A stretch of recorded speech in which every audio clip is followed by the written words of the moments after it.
An anti-poaching ranger is on patrol in one of South Africa's wildlife reserves. His job that day is to train his dog in the skill of tracking.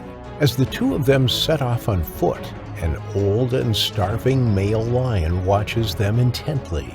Desperate for food, it rushes at them and pounces on top of the ranger. Hit that like button and subscribe right now. This is the terrifying lion attack on anti-poacher Kobus Marais. Welcome to Final Affliction.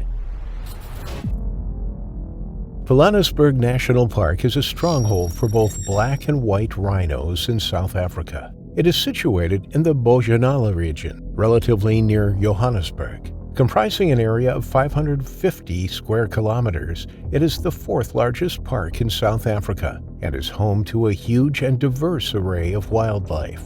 In South Africa, poaching rhinos for their horns is sadly still a huge problem. Parks and reserves do their best to prevent poaching by setting up anti-poaching patrols, but sometimes it feels like a losing battle. In the last couple of years, Pilanesburg has taken the drastic decision to remove their rhinos' horns to stop the senseless massacre of these beloved animals. But still, the patrols continued as to protect the wildlife under threat.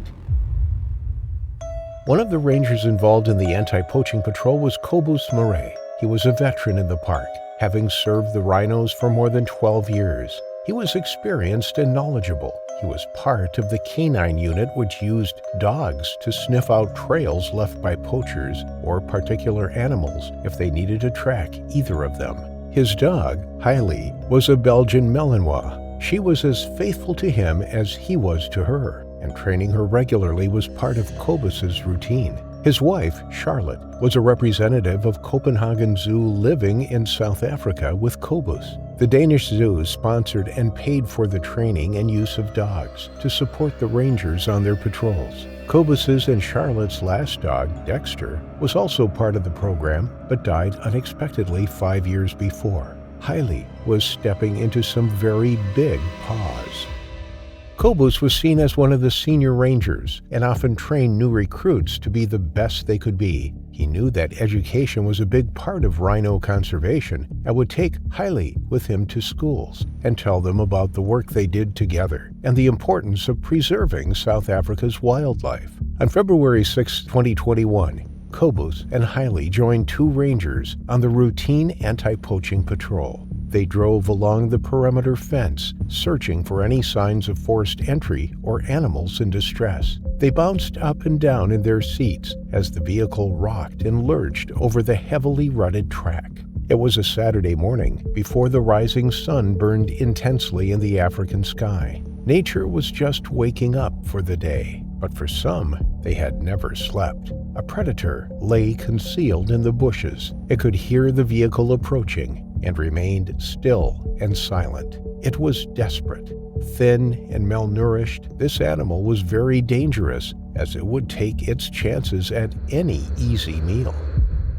Kobus and the team paused the vehicle, and he and Hailey climbed out. Kobus was planning on setting a trail for his faithful companion, a regular training exercise for her. It was a Saturday, meant to be one of his days off, but he was devoted to his job and to the conservation of the rhinos in the reserve. The other two rangers continued along the fence line in the Land Rover. They rolled forwards, leaving Kobus behind. Although they hadn't gone far, they had made a terrible mistake. Unbeknown to them, there was an old male lion lurking in the bushes directly where they had left Kobus. Pushed out of the pride by the younger, stronger males, the male lion was now on his own. His hunting capacity as a lone ranger was limited. His speed wasn't what it once was, and he lacked the protection from the rest of the pride.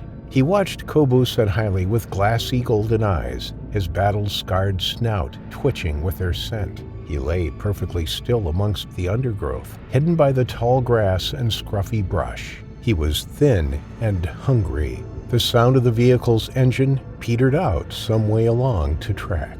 Kobus walked with his dog by his side, the sounds from the African bush filling his ears. Crickets chirped in the grass, hoopoes called from the branches, and a gentle breeze rattled through the bushes. He bent down to examine a disturbed patch of grass and that's when the lion took its chance. It rushed forwards. Neither Kobus nor Haile saw it coming. Kobus didn't have time to reach for his firearm. He and his dog were caught completely off guard.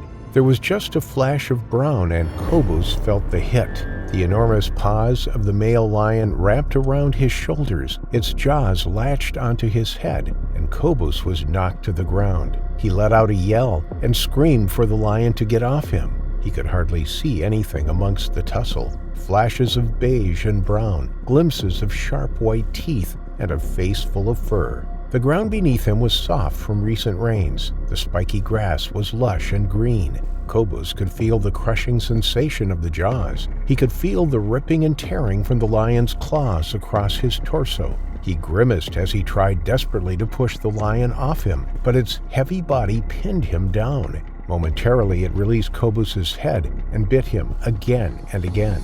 During the intense attack, Haile fled in a panic and cowered in the nearby bushes. Kobus's cries were heard by his fellow rangers, and they immediately swung the vehicle around and raced back to where they had left him. The Land Rover jumped and bounded along over the potholes. Acacia thorns scraped the paintwork, and the engine revved as they sped back to Kobus. They had only been a couple of 100 yards away. They made it to the spot where they had left their colleague, and that's when they saw their fellow ranger underneath the lion. They didn't hesitate. Immediately, they raised their rifles and fired several shots into the lion. It collapsed in a heap next to Kobus. They ran to his side, but it was too late. He had breathed his last breath right then and there. The wounds from the mauling were too extensive and devastating. The attack had severed blood vessels, and he had lost too much blood. He lay still, and it was clear that he could not be revived.